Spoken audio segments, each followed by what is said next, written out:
Hello everyone, prelims standard series में एक बार फिर से आप सभी का स्वागत है।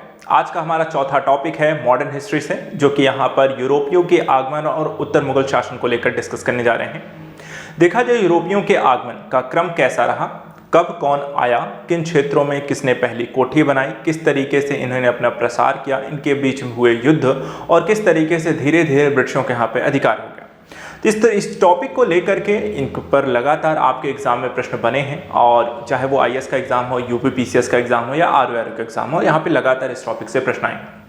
ऐसे स्टूडेंट खासकर यहाँ पे इस टॉपिक शुरू से कहने से पहले बता दूं, यदि आप हमारा पहला वीडियो यहाँ पे प्रीलिम्स स्टैंडर्ड सीरीज का देख रहे हैं तो प्रीलिम्स स्टैंडर्ड सीरीज की प्लेलिस्ट जो है आज़ाद यूपीपीएससी एकेडमी यूट्यूब चैनल पे बनाई गई है, जिसमें हम जीएस के सबसे 100 महत्वपूर्ण टॉपिक को प्रीलिम्स के दृष्टिकोण से यहाँ पर रिवीजन कर रहे हैं। इस कड़ी में ये चौथा वीडियो है और आज हम यहाँ पर इस टॉपिक के बारे में डिस्कस करने जा रहे हैं, यूरोपियों के आगमन और उत्तर मुगल शासन। तो आप पिछले सारे वीडियो जो हैं प्लेलिस्ट में जाकर यहाँ पर जरूर देख लीजिए।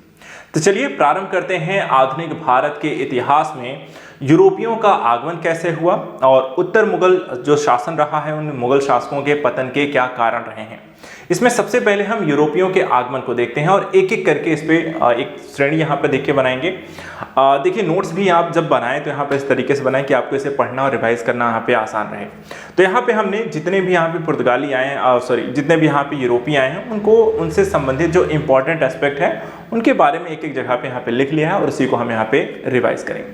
सबसे पहले चलिए देखते हैं यहाँ पे पुर्तगालियों से संबंधित यहाँ पे कौन कौन सी प्रमुख यहाँ पे घटनाएं रही हैं। इसमें अगर हम देखें पुर्तगाली के फ्रांसिस्को डी अल्मेडा, ठीक है, ये नाम यहाँ पे ध्यान रखिएगा। भारत में पहला जो पुर्तगाली वायसराय जो नियुक्त किया गया 1498 में देखा है। पुर्तगाली जो है भारत में कालीकट के बंदरगाह में यहाँ पर आते हैं और इसके साथ ही भारत में सबसे पहले आने वाले जो कह सकते हैं कि यूरोपी कौन थे, तो वो भी यहाँ पे पुर्तगाली हैं। कहाँ पर उतरे तो 1498 में पुर्तगाली जो है कालीकट क्षेत्र में उतरे, जहाँ पे जमहूरियन उस समय वहाँ पे शासक था। एक क्वेश्चन लगातार जो बनता है कि पुर्तगाली जो वायसराय जो पहला कौन बना, तो फ्रांसिस्को डी अल्मेडा जो है वो पहला यहाँ पर पुर्तगाली वायसराय बना। शुरुआती जो यहाँ पर इनका कह सकते हैं कि भारत में आने का जो सभी का जो लक्ष्य था एक तरह का व्यापार करना था, लेकिन धीरे धीरे देखा जाए तो यहाँ के शासन और राजनीतिक चीज़ों में हस्तक्षेप करने लगे। इसी के तहत यहाँ पर इन्होंने ब्लू वाटर पॉलिसी की भी एक शुरुआत की, जिसके माध्यम से कर इत्यादि वसूल करने की प्रक्रिया यहाँ पर आपको देने लगे और उस प्रक्रिया को ही यहाँ पे एक ब्लू वाटर पॉलिसी के तहत देखा जाने लगा। दूसरे यहाँ पे आते हैं अल्फोंसो डी अल्बुकर्क, जो कि 1509 से 1550 तक यहाँ पर पुर्तगाली जो है आपके वायसराय बनकर शासन करते हैं भारत में, या कहते हैं पुर्तगाल की तरफ से भेजे जाते हैं। 1510 ईस्वी में गोवा में यहाँ पर इनकी इसी के नेतृत्व में देखा जाए तो विजय प्राप्त किया गया। देखा जाए गोवा हमारा स्वतंत्रता के पश्चात भारतीय सेना के द्वारा आक्रमण करके इस क्षेत्र से पुर्तगालियों से छीना गया था। तो 1510 में जो गोवा पर इन्होंने अधिकार किया वो फाइनली यहाँ पर आपको 1960 में जाकर छूटते हैं। तो 1510 में देखा जाए ईस्वी में गोवा में पुर्तगाल पे यहाँ पे विजय प्राप्त किया और उसने ईसाई धर्म का प्रचार प्रसार और मूल निवासियों के साथ यहाँ पे अंतर विवाह को प्रोत्साहित किया था। क्वेश्चन ये भी हो सकता है, ये चीज को ध्यान रखिएगा कि अंतर विवाह को प्रोत्साहित यहाँ पे किसने किया गया था, पुर्तगालियों के द्वारा। तो ईसाइयों और भारतीयों के संदर्भ में यहाँ पर इस तरह की पॉलिसी इसके द्वारा यहाँ पे लागू की गई। इसके अलावा पुर्तगालियों को लेकर 3 अहम बातों को और भी आपको ध्यान रखना है। पहली चीज यहाँ पे ध्यान रखना है कि पतन का जो यहाँ पे कारण कि अल्बुकर्क के बाद वायसराय जो देखा जाए तो पुर्तगाली जो लगातार कमजोर होते गए, उसका कारण यही था कि अल्बुकर्क जैसा यहाँ पर पुर्तगाली जो वायसराय था उतना सक्षम या नेतृत्व करता यहाँ पर दोबारा कोई या उसके बाद यहाँ पर कोई नहीं आता है। इसके बाद प्रस्थान कब हो जाता है, तो अंततः 17वीं शताब्दी के मध्य पुर्तगाली जो है भारत छोड़कर चले जाते हैं। इनके सारे क्षेत्रों पर देखा जाए एक एक करके ब्रिटिशों के द्वारा अधिकार कर लिया जाता है और अंततः एक समझौते के तहत पुर्तगाली जो होते हैं ब्रिटिशों को अपना जो क्षेत्र होता है वो सौंपते हैं और यहाँ से चले जाते हैं। उनकी देखा जाए तो 3 बस्तियां जो कि क्वेश्चन एग्जाम में पूछा जाता है, कहाँ कहाँ पुर्तगाली बस्ती यहाँ पे बसाई गई थी। तो इसमें देखिए तो गोवा जहाँ पर उन्होंने जीता था, उसके बाद दीव और दमन जो वर्ष 1961 तक उनके नियंत्रण में यहाँ पर रहती हैं। गोवा, दमन, दीव को जिसे भारत ने फाइनली यहाँ पर इनसे ले लिया। तो ये पुर्तगालियों को लेकर के था। दूसरा देखा जाए इसमें सबसे ज्यादा जो इंपॉर्टेंस यहाँ पर है 3 को ही ज्यादा मिलता है। इसमें पुर्तगाली, फ्रांसीसी और अंग्रेज, डच और डेन भी यहाँ पर आते हैं। इनका क्रम भी एक ध्यान यहाँ पे रखना है, तो क्रम किस तरीके का रहा आने का वो भी यहाँ पे देख लीजिए। सबसे पहले देखिए यहाँ पे आपको पुर्तगाली आते हैं, उसके बाद डच आते हैं, फिर डेनिस हैं, अंग्रेज हैं, फ्रांसीसी हैं। और इसमें यहाँ पे देखिए डच का जो सबसे पहले यहाँ पे प्रक्रिया शुरू करते हैं, या जो इंपॉर्टेंट एस्पेक्ट रहा, जो गवर्नर वायसराय जैसी चीजें रहीं, या पहला जो डच भारत में आता है कौन था, तो उसका नाम था कॉर्नेलियस हाउटमैन, भारत आने वाला पहला डच, ध्यान रखिएगा। और इनकी कौन कौन से व्यापारिक केंद्र कहाँ कहाँ थे डच से रिलेटेड, तो इसमें देखिए तमिलनाडु में नागपट्टनम और आंध्र प्रदेश में मछलीपट्टनम, बंगाल में चिंसुरा और मालाबार तट पर माहे। ये 4 ऐसे क्षेत्र जो कि आपको किससे रिलेट करते हैं, डच से। ये क्वेश्चन एग्जाम में पूछे जाते हैं। तो पहली जो व्यापारिक फैक्ट्रियां जो थी नागपट्टनम, मछलीपट्टनम, चिंसुरा और माहे, यहाँ पे 4 इनकी कह सकते हैं कि आपको व्यापारिक केंद्र है। मुख्यालय आपको देखा जाए इनके द्वारा कहाँ बनाया गया था, तो मुख्यालय इनका नागपट्टनम में था डच का। इसके बाद पतन के क्या कारण था, तो पुर्तगालियों अंग्रेजों के साथ यहाँ पे कड़ी प्रतिस्पर्धा का सामना करने के कारण धीरे धीरे यहाँ पर ये प्रतिस्पर्धा से बाहर होते चले गए और इसी कारण उनको भारत छोड़ करके यहाँ पर जाना पड़ जाता है। डेनिश का भी कुछ ऐसा ही हाल रहता है, डेनिश भी ज़्यादा यहाँ पे कुछ कर नहीं पाते हैं भारत में, आते जरूर हैं यहाँ पर थोड़ा सा व्यापार इत्यादि करने के दृष्टिकोण से। शुरुआती दौर में देखा जाए सभी को व्यापार के कारण जो आते हैं सफलता मिलती है, लेकिन जिस तरीके से राजनीतिक प्रक्रियाएं शुरू हुई उसके कारण सभी को नुकसान हुआ और अंततः देखा जाए सिर्फ ब्रिटिश यहाँ पर रह जाएंगे। तो व्यापारिक केंद्र के तौर पर देखा तमिलनाडु के ट्रावणकोर में वर्ष 1620 में और 1755 में पश्चिम बंगाल के सेरामपुर में यहाँ पर इनके द्वारा जो फैक्ट्रियां इत्यादि थी वो यहाँ पर लगाई गई व्यापारिक केंद्रों के तौर पर। तो 2 चीजें ध्यान रखिएगा, सबसे पहला ट्रांकोबार में जो कि आपको तमिलनाडु में है, दूसरा पश्चिम बंगाल के सेरामपुर में है। सेरामपुर की इंपॉर्टेंस क्या थी, देखा जाए सेरामपुर में आपको देखा जाए या बंगाल जो है आपको लगातार देखा जाए तो ब्रिटिशों के द्वारा भी बंगाल को एक महत्वपूर्ण केंद्र के तौर पे और वहीं से उनकी विजय के पश्चात धीरे धीरे उन्होंने भारत के अन्य क्षेत्रों में प्रवेश किया और अपने अधिकार को जमाया था। तो सेरामपुर भारत में मिशनरी के लिए एक सुरक्षित आश्रय स्थल बन गया था और यहीं से धर्म के प्रचार प्रसार के तौर पर इसे डेवलप किया जा रहा था। पतन के क्या कारण थे, तो वर्ष 1845 में डेनमार्क के सेरामपुर को अंग्रेजों को सौंप दिया गया और डेनिश बंगाल में लगभग 150 वर्षों तक यहां पर रहते हैं। तो इस तरीके से डेनिश धीरे धीरे जो है व्यापारिक दृष्टिकोण से ही रहते हैं, बाकी राजनीतिक अन्य प्रकार की प्रक्रियाओं को छोड़कर वो अंग्रेजों के हाथ चले जाते हैं। चौथा जो सबसे लंबे समय तक यहाँ पे रहते हैं वो हैं आपके अंग्रेज। 1600 ईस्वी में जब ये भारत में प्रवेश करते हैं तो 1947 में छोड़कर यहाँ पर आपको जाते हैं। तो 1600 ईस्वी में महारानी एलिजाबेथ ने ईस्ट इंडिया कंपनी को एक चार्टर जारी किया और इसे आगे यहाँ पर किंग जेम्स प्रथम ने स्थायी बना दिया था और इसके बाद ये एक व्यापारिक कंपनी के रूप में स्थापित होती हैं। धीरे धीरे कई सारे क्षेत्रों में व्यापार करने के लिए अपने यहाँ पे कंपनियां जहाज बेड़े भेजते हैं और ऐसे इसी क्रम में जो पुर्तगालियों के द्वारा बड़े स्तर पर एक व्यापारिक लाभ यहाँ पे कमाया जाता है तो उसी से प्रभावित होकर के ये भारत यहाँ पर आते हैं और भारत आने के पश्चात देखा जाए जिस तरीके के यहाँ की स्थितियों का आकलन करते हैं, शुरुआती दौर में व्यापार करते हैं, लेकिन धीरे धीरे राजनीतिक परिस्थितियों को समझने के साथ ही उसमें प्रवेश करना शुरू करते हैं। आगमन की स्थितियों के बारे में देखें तो भारत स्थित सूरत के लिए कैप्टन हॉकिंस के नेतृत्व में एक दल यहाँ पे भेजा गया था और सूरत होते हुए हॉकिंस जहांगीर के दरबार में यहाँ पर पहुंचता है। क्वेश्चन रहता है कि जहांगीर के दरबार में कौन सा अंग्रेज यहाँ पर आया था, तो कैप्टन हॉकिंस जो है वो यहाँ पर जहांगीर के दरबार में प्रवेश करते हैं सूरत इत्यादि में फैक्ट्री को लगाने को लेकर के। इसके बाद वर्ष 1612 में हम यहाँ पर देखते हैं तो कैप्टन को सूरत में फैक्ट्री लगाने की यहाँ पे अनुमति जो मिलती है, कब मिलती है अंग्रेजों को, 1612 में। 1615 में देखा जाए तो किंग्स जेम्स प्रथम सर टॉमस रो को जहांगीर के दरबार में भेजता है। तो यानी कि पहले कैप्टन हॉकिंस आते हैं और दूसरा जो अंग्रेज व्यापारी आता है वो सर टॉमस रो, यहाँ पर एक तरीके से कैप्टन जो जहांगीर के दरबार में आता है। वर्ष 1633 में देखें उड़ीसा के बालासोर और हरिहरपुर में फैक्ट्री स्थापित की गई थी अंग्रेजों के द्वारा। 2 और क्षेत्रों का, सूरत यहाँ पर, दूसरा फिर बालासोर देखा जाए, हरिहरपुर देखा जाए, यहाँ पर एक एक करके अंग्रेजों के द्वारा एक से ज्यादा फैक्ट्री आपको बनानी शुरू की गई। सन देखिए 2 चीजें हिस्ट्री में ध्यान रखिएगा, एक तो पर्टिकुलर स्थान इत्यादि क्या है, कौन सा व्यक्ति यहाँ पर आया है, किस समय पे यहाँ पे कौन सी घटना घटित हुई है। इतिहास मूल के रूप से यहाँ पर इस तरह की घटनाओं का ही यहाँ पर एक इवेंटफुल आपको कह सकते हैं हिस्ट्री होती है, जिसमें कहानी होती है, कह सकते हैं नायक के किरदार एक तरीके के होते हैं, कुछ तिथियां होती हैं, कुछ यहाँ पर आपको क्षेत्र होते हैं, स्थान होते हैं। और अगर आप इन चीज़ों को एक बेहतर कहानी के तौर पे हम देखते चलें तो आपको इन चीज़ों को याद रखना काफ़ी आसान हो सकता है। तो कुछ चीज़ों पर नज़र रखें और उसे एक क्रम से यहाँ पर अगर पढ़ें तो इतिहास याद रखें, जैसे कि हमने यहाँ पर इन सारी चीज़ों को एक इंपॉर्टेंट जो एग्जाम में पूछा जाएगा हम उस पर ज़्यादा फोकस होकर इसीलिए पढ़ रहे हैं। लास्ट में अगर हम देखें 1688 बंगाल के गवर्नर शाइस्ता खान ने अंग्रेजों को पराजित यहाँ पे किया और धीरे धीरे अंग्रेजों ने किस तरीके से अपना अधिकार किया है, अपना अंग्रेजों का साम्राज्य किस तरीके से विस्तार होता है वो हम नेक्स्ट एक एपिसोड लेकर आएंगे जिसमें अंग्रेजों पर यहाँ पर फोकस होगा। फिलहाल यहाँ पे यूरोपियों के आगमन और उत्तर मुगल शासन पर हम फोकस करते हैं। 5वें जो यहाँ पर आते हैं वो हैं फ्रांसीसी। फ्रांसीसियों के संदर्भ में अगर हम देखें तो इनका आगमन होता है 1667 में। डायरेक्टर जनरल फ्रांसिस कैरो के द्वारा सूरत में पहली फैक्ट्री यहां पर स्थापित की गई। कब? 1667 में। यहां पर देखा जाए व्यक्ति का नाम क्या है? General Francis Caron. कहां स्थापित की गई? तो सूरत में। इसके बाद वर्ष 1669 में देखें तो मछलीपट्टनम में एक और फैक्ट्री यहां पर स्थापित की गई, वो भी किसके द्वारा? फ्रांसीसियों के द्वारा। तो 1667 में मछलीपट्टनम में ही और 1667 में ही यहां पर देखा जाए तो 1667 में सूरत में, 1669 में मछलीपट्टनम में फ्रांसीसियों के द्वारा फैक्ट्री अपनी स्थापित की गई थी। इसके बाद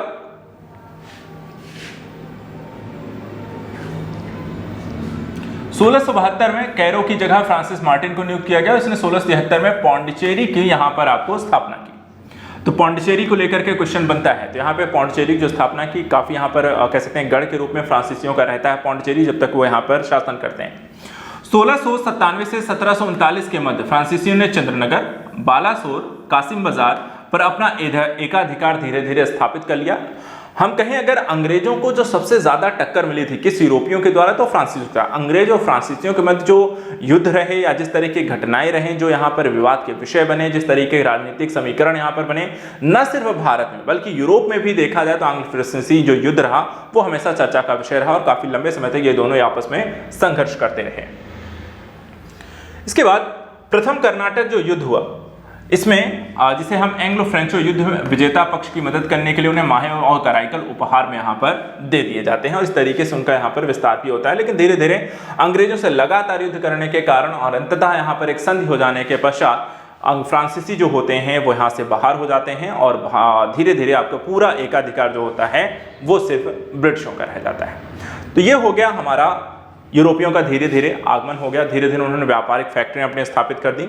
लेकिन ठीक उसी समय अगर हम बात करें तो उस समय आपके मुगलों का शासन भी था। भारत में उत्तर मुगल काल चल रहा था और उत्तर मुगल काल के प्रमुख जो शासक हैं उनके द्वारा अलग अलग क्षेत्रों में अपने शासन प्रक्रियाएं भी संचालित की जाती। मुगलों के समय अगर हम देखें, औरंगजेब के समय तक जो मुगल शासन था वो काफी मजबूत था, लेकिन धीरे धीरे उसी समय से आपके विद्रोह की प्रक्रियाएं भी शुरू हो चुकी थी और उसी का फायदा उठाकर औरंगजेब की मृत्यु के पश्चात जब उत्तर मुगल काल की एक शुरुआत होती है तो उतना कोई मजबूत प्रशासक नहीं रह जाता है और धीरे धीरे ही सही लेकिन यहाँ पे मुगल कमजोर होते जाते हैं और ब्रिटिश और अन्य यहाँ पे फ्रेंच जो होते हैं उसमें इनकी राजनीतिक स्थितियों में भूख राजनीति में प्रवेश करना शुरू करते हैं और अपने आप को मजबूत करना शुरू कर देते हैं और कुछ ऐसे ही घटनाक्रम आगे बढ़ते हुए उत्तर मुगल शासक और उनके पतन का भी कारण बन जाती है। तो चलिए देखते हैं यहाँ पर इनसे संबंधित कुछ प्रमुख इवेंट्स को। अब इसमें अगर हम देखें उत्तर मुगल काल में सबसे पहले बहादुर शाह को, जिनका शासन था 1707 से लेकर के 1712। ठीक है, इनका दो तीन चीजें यहाँ पर उत्तर मुगल काल को यहाँ पर हमें ध्यान में रखकर पढ़नी है कि देखिए, एक तो यहाँ पर आपको उत्तर मुगल में कालक्रम जरूर ध्यान रखना है, कौन कब किसके बाद यहाँ पर शासक बनता है वो चीज। दूसरा, शासन किसका कब से कब तक रहा, दूसरी चीज। और तीसरा, यहाँ पर किसके समय में कौन सी प्रमुख घटनाएं हुई हैं जो कि एग्जाम में आपसे क्वेश्चन के रूप में बने थे और हम यहाँ पर इसी चीज को देखने जा रहे हैं। तो पहले कौन रहे, तो बहादुर शाह पहले होते हैं। शासनकाल कब से कब तक है, 1707 से 1712 तक। कौन सी प्रमुख घटनाएं इनके शासनकाल में हुई, तो देखिए यहाँ पे औरंगजेब की संकीर्ण विचारधारा वाली नीति को यहाँ पर इसके द्वारा बदल दिया गया। और संकीर्ण विचारधारा क्या थी कि मूलतः देखा जाए तो वहाँ पे धार्मिक कट्टरतावाद यहाँ पे औरंगजेब में ज्यादा थी, तो इसने उस नीति को परिवर्तित किया और हिंदुओं के प्रति यहाँ पर उदार रुख यहाँ पर अपनाता है। साथ ही मराठे जो राजकुमार थे साहू को मुगल कैद से यहाँ पर रिहा कर दिया जाता है इसके द्वारा।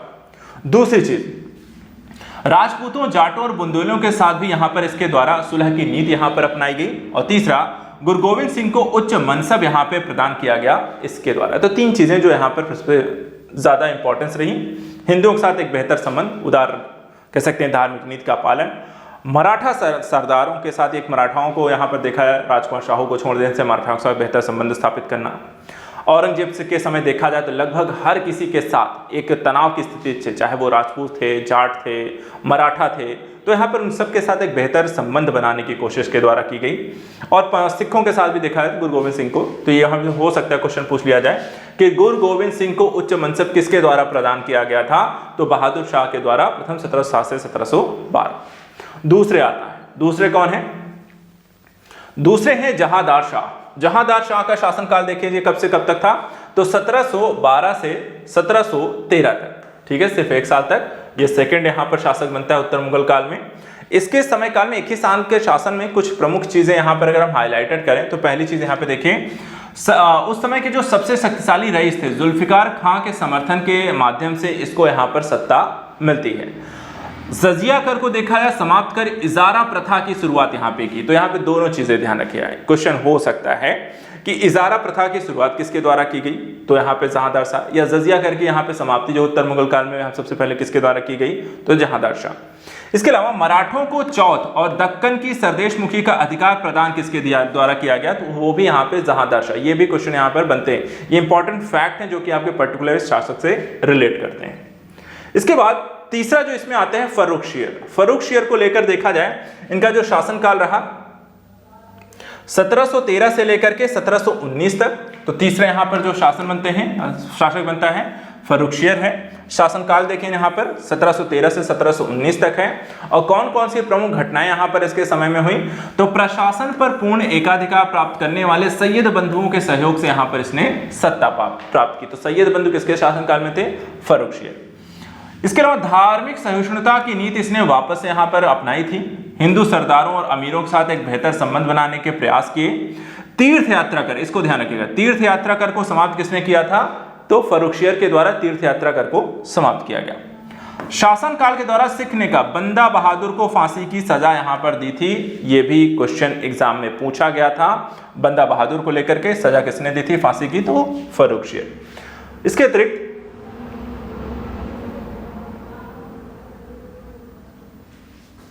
चौथी से यहां पे देखिए, ब्रिटिश चिकित्सक विलियम हैमिल्टन ने बीमारी से पीड़ित फर्रुखशियर का यहां पर उपचार किया था। यह भी यहां पे हाईलाइटेड है, यह भी पूछा गया क्वेश्चन है।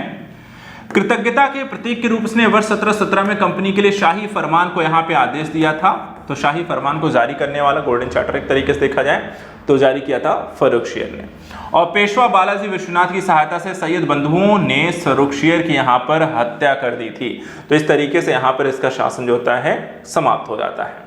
और इसके बाद अगला जो शासक बनता है वो बनता है मोहम्मद शाह। मोहम्मद शाह का देखा जाए शासन, सबसे लंबा शासन यहाँ पर आपको देखने को मिलता है 1719 से 1748 तक। चौथे नंबर पे यहाँ पे शासक बनता है। और इसके समय में यहाँ पर कौन कौन सी प्रमुख घटनाएं घटित हुई, सबसे पहले चीज देखिए, उसके शासनकाल के दौरान यहाँ पे अपरिवर्तनीय गिरावट की शुरुआत है और मुगल साम्राज्य के पतन का आरंभ अगर हम देखें तो यहाँ पर शुरू हो जाता है मोहम्मद शाह के शासनकाल से। शक्तिशाली अमीर इसके समय में डेवलप हो जाते हैं, एक अर्ध स्वतंत्र स्वायत्त राज्य को स्थापित करना धीरे धीरे शुरू करते हैं। यानी कि कहने का मतलब मुगलों के द्वारा जो जीते गए प्रदेश थे उन्हीं में से क्षेत्रीय स्तर पर कई सारे जो नेता अमीर या कह सकते हैं सरदार थे, जैसे जैसे अपने आप को मजबूत पाते हैं, शासक को यहाँ पर मुगल साम्राज्य के सम्राट को यहाँ पर कमजोर पाते हैं, वो एक तरह विद्रोह करते हैं और अपने आप को वहां का शासक तरीके से नियुक्त करना शुरू कर देते हैं। 1739 में एक युद्ध होता है, करनाल के युद्ध। फारस के नादिर शाह ने मुगलों को हरा दिया और नादिर शाह ने अपने कुछ सैनिकों की हत्या का बदला लेने के लिए दिल्ली में भयानक यहाँ पर नरसंहार किया था। तो ये भी क्वेश्चन होता है कि नादिर शाह के द्वारा आक्रमण जब किया गया था तो कब किया गया, तो 1739 में। और उस समय शासक कौन था, तो मोहम्मद शाह था। इसके बाद एक क्वेश्चन इससे बहुत रिलेट करता है जो कि एग्जाम में बार बार पूछा जाता है। यहाँ पे देखिए, नादिर शाह की मृत्यु के बाद उसके उत्तराधिकारी अहमद शाह अब्दाली ने आक्रमण किया और मुगल साम्राज्य को पूर्णतः पतन की ओर यहाँ पर आक्रमण धकेल दिया। यानी कि ये दो आक्रमणों ने मुगल साम्राज्य को पूरी तरह छिन्न भिन्न कर दिया और अंग्रेजों को मौका मिला अपने आप को यहाँ पे प्रसारित करने का और आगे बढ़ने का।